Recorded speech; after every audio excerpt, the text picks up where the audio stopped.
Capítulo 2. Das demais disposições. Artigo 85. O Conselho Nacional da Seguridade Social será instalado no prazo de 30 dias após a promulgação desta lei.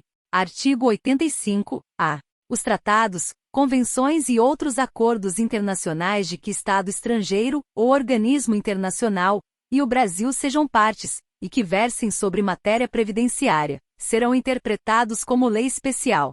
Artigo 86. Revogado. Artigo 87. Os orçamentos das pessoas jurídicas de direito público e das entidades da administração pública indireta devem consignar as dotações necessárias ao pagamento das contribuições da Seguridade Social, de modo a assegurar a sua regular liquidação dentro do exercício. Artigo 88. Os prazos de prescrição de que goza a União aplicam-se à Seguridade Social, ressalvado o disposto no artigo 46.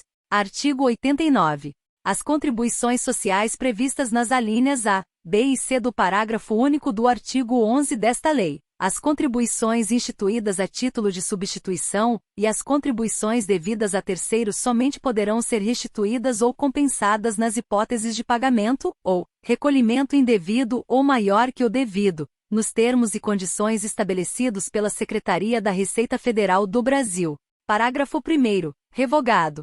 Parágrafo 2º. Revogado. Parágrafo 3º. Revogado.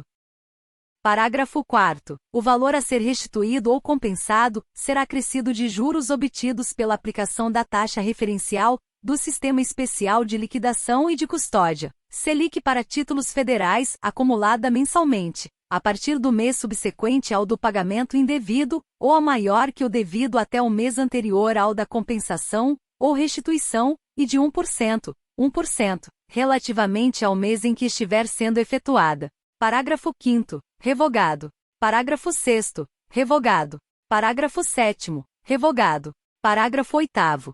Verificada a existência de débito em nome do sujeito passivo, o valor da restituição será utilizado para extingui-lo, total ou parcialmente, mediante compensação. Parágrafo 9º. Os valores compensados indevidamente serão exigidos com os acréscimos moratórios de que trata o artigo 35 desta lei. Parágrafo 10. Na hipótese de compensação indevida, quando se comprove falsidade da declaração apresentada pelo sujeito passivo, o contribuinte estará sujeito à multa isolada aplicada no percentual previsto no inciso 1 do caput do artigo 44 da Lei nº 9.430, de 27 de dezembro de 1996, aplicado em dobro, e terá como base de cálculo o valor total do débito indevidamente compensado. Parágrafo 11. Aplica-se aos processos de restituição das contribuições de que trata este artigo e de reembolso de salário-família e salário-maternidade o rito previsto no Decreto nº 70.235, de 6 de março de 1972. Parágrafo 12. O disposto no parágrafo 10 deste artigo não se aplica à compensação efetuada nos termos do artigo 74 da Lei nº 9.430, de 27 de dezembro de 1996. Artigo 90. O Conselho Nacional da Seguridade Social, dentro de 180 dias da sua instalação, adotará as providências necessárias ao levantamento das dívidas da União para com a Seguridade Social. Artigo 91. Mediante requisição da Seguridade Social, a empresa é obrigada a descontar, da remuneração paga aos segurados a seu serviço, a importância proveniente de dívida ou responsabilidade por eles contraída junto à Seguridade Social, relativa a benefícios pagos indevidamente. Artigo 92. A infração de qualquer dispositivo desta lei, para a qual não haja penalidade expressamente cominada sujeita ao responsável, conforme a gravidade da infração. A multa variável de 100 mil cruzeiros a 10 milhões de cruzeiros, conforme dispuser o regulamento. Artigo 93. Revogado. Parágrafo único. Revogado. Artigo 94. Revogado. Artigo 95. Caput. Revogado. Alíneas A até J revogadas. Parágrafo 1º. Revogado. Parágrafo 2º. A empresa que transgredir as normas desta lei, além das outras sanções previstas, sujeitar-se-á, nas condições em que dispuser o regulamento. Alínea A. A suspensão de empréstimos e financiamentos, por instituições financeiras oficiais. Alínea B. A revisão de incentivos fiscais de tratamento tributário especial. A linha C. A inabilitação para licitar e contratar com qualquer órgão ou entidade da administração pública direta ou indireta federal, estadual, do Distrito Federal ou municipal. A linha D. A interdição para o exercício do comércio, se for sociedade mercantil ou comerciante individual. A linha E. A desqualificação para impetrar concordata. A linha F. A cassação de autorização para funcionar no país, quando for o caso. Parágrafo 3º. Revogado. Parágrafo 4º. Revogado. Parágrafo 5º. Revogado. Artigo 96. O Poder Executivo enviará ao Congresso Nacional, anualmente, acompanhando a proposta orçamentária da Seguridade Social, projeções atuariais relativas à Seguridade Social, abrangendo um horizonte temporal de, no mínimo, 20 anos, considerando hipóteses alternativas quanto às variáveis demográficas, econômicas e institucionais relevantes. Artigo 97. Fica o Instituto Nacional do Seguro Social INSS autorizado a proceder à alienação ou permuta, por ato da autoridade competente, de bens imóveis de sua propriedade considerados desnecessários ou não vinculados às suas atividades operacionais. Parágrafo 1º. Na alienação a que se refere este artigo, será observado o disposto no artigo 18, e nos incisos 1, 2, 3 do artigo 19, da Lei nº 8.666, de 21 de junho de 1993, alterada pelas Leis nº 8.883, de 8 de junho de 1994, e 9.032, de 28 de abril de 1995. Parágrafo 2º. Vetado. Artigo 98. Nas execuções fiscais da dívida ativa do INSS, o leilão judicial dos bens penhorados realizar-se-á por leiloeiro oficial, indicado pelo credor, que procederá à asta pública.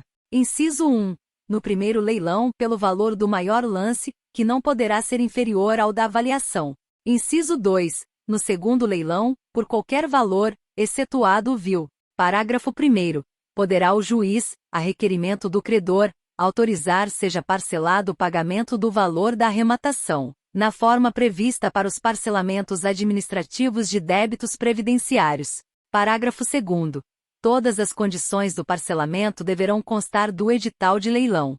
Parágrafo 3º. O débito do executado será quitado na proporção do valor de arrematação, incluído pela Lei nº 9.528, de 10 de dezembro de 1997. Parágrafo 4º. O arrematante deverá depositar no ato o valor da primeira parcela. Parágrafo 5º. Realizado o depósito, será expedida a carta de arrematação, contendo as seguintes disposições. A linha A. Valor da arrematação, valor e número de parcelas mensais em que será pago. A linha B. Constituição de hipoteca do bem adquirido, ou de penhor, em favor do credor, servindo a carta de título hábil para registro da garantia. A linha C. Indicação do arrematante como fiel depositário do bem móvel quando constituído penhor. A linha D. Especificação dos critérios de reajustamento do saldo e das parcelas, que será sempre o mesmo vigente para os parcelamentos de débitos previdenciários. Parágrafo 6º. Se o arrematante não pagar no vencimento qualquer das parcelas mensais, o saldo devedor remanescente vencerá antecipadamente, que será acrescido em 50% de seu valor a título de multa, e imediatamente inscrito em dívida ativa e executado. Parágrafo 7º. Se no primeiro ou no segundo leilões a que se refere o caput não houver licitante, o INSS poderá adjudicar o bem por 50% do valor da avaliação. Parágrafo 8º. Se o bem adjudicado não puder ser utilizado pelo INSS, e for de difícil venda, poderá ser negociado ou doado a outro órgão ou entidade pública que demonstre interesse na sua utilização. Parágrafo 9º. Não havendo interesse na adjudicação, poderá o juiz do feito, de ofício ou a requerimento do credor, determinar sucessivas repetições da asta pública. Parágrafo 10. O leiloeiro oficial, a pedido do credor, poderá ficar como fiel depositário dos bens penhorados e realizar a respectiva remoção. Parágrafo 11. O disposto neste artigo aplica-se às execuções fiscais da dívida ativa da União. Artigo 99. O Instituto Nacional do Seguro Social INSS poderá contratar leiloeiros oficiais para promover a venda administrativa dos bens adjudicados judicialmente ou que receberem dação de pagamento. Parágrafo único. O INSS, no prazo de 60 dias, providenciará a alienação do bem por intermédio do leiloeiro oficial. Artigo 100. Revogado. Artigo 101. Revogado. Artigo 102. Os valores expressos em moeda corrente nesta lei serão reajustados nas mesmas épocas e com os mesmos índices utilizados para o reajustamento dos benefícios de prestação continuada da Previdência Social. Parágrafo 1º. O disposto neste artigo não se aplica às penalidades previstas no artigo 32-A desta lei. Parágrafo 2º. O reajuste dos valores dos salários de contribuição em decorrência da alteração do salário mínimo será descontado por ocasião da aplicação dos índices a que se refere o caput deste artigo. Artigo 103. O Poder Executivo regulamentará esta lei no prazo de 60 dias, a partir da data de sua publicação. Artigo 104. Esta lei entrará em vigor na data de sua publicação. Artigo 105. Revogam-se as disposições em contrário.